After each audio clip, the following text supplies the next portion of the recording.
Hi, I'm delighted to, share some of my experiences around leadership with you. The most important thing I've learned about leadership is that it starts with you. It starts with self.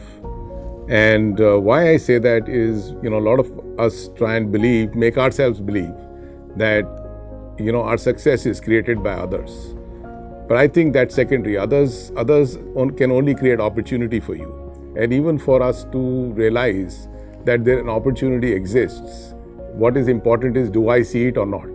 And then the second part is really, what do I do about it? Whenever we recruit people, a lot of people, think that at recruitment or when we go through internal workshops, that we are looking for a skill or a functional subject. Why self-confidence important is because if I don't believe in myself, then it really does, how do I expect somebody else to believe in me? And it's something that is acquired over many years. Some of you may remember Mike Yeager, somebody I deeply admire who used to work with us. And I learned a lot from that man, both personally and professionally.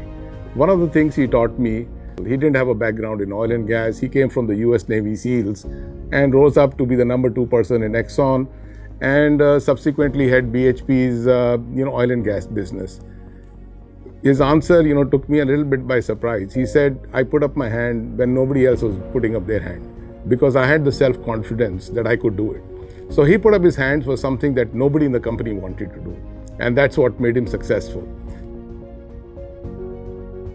And investing in self is something that usually we think as aliens. One of the most difficult things in life to do is really have the ability to talk to yourself. And I call it an ability. It's the most difficult thing to do. It's very easy to, look at others and say, look, they do this thing, so well, they do this thing very badly. But do we ever actually talk to ourselves? And I think if we invest a little bit of time in ourselves, just a little bit, right, I think it will make a world of a difference in work-life balances. Right? It's very, work-life balance is very important to some. It's not important to some. That's the normal perception. But, we are all an outcome of choices we make, right? We cannot blame others. We cannot, how much time I'm willing to invest in shaping my own self is what is important. So, it's great. Somebody wants to take a weekend off, every weekend off, work 6 hours a day, work 8 hours a day. Somebody else wants to work 12 hours a day and become more successful because, in a professional life, one has to look at yourself and say, look, I have made these choices and they have been deliberate and designed. The last thing you want to do is just roll over in life and let, somebody else or just pass it by. Be deliberate in your decision making about yourself. We make business plans for the company, but have you ever thought about making a plan for yourself in writing for the next 5 years? As a company, we do it. Everybody gets engaged, top to bottom, to get into a detailed plan about our reservoirs, about our cost of production, about how much investment we need. Just think about that. If you were able to do it for 5 years, a plan for yourself for the next 5 years, and follow that through.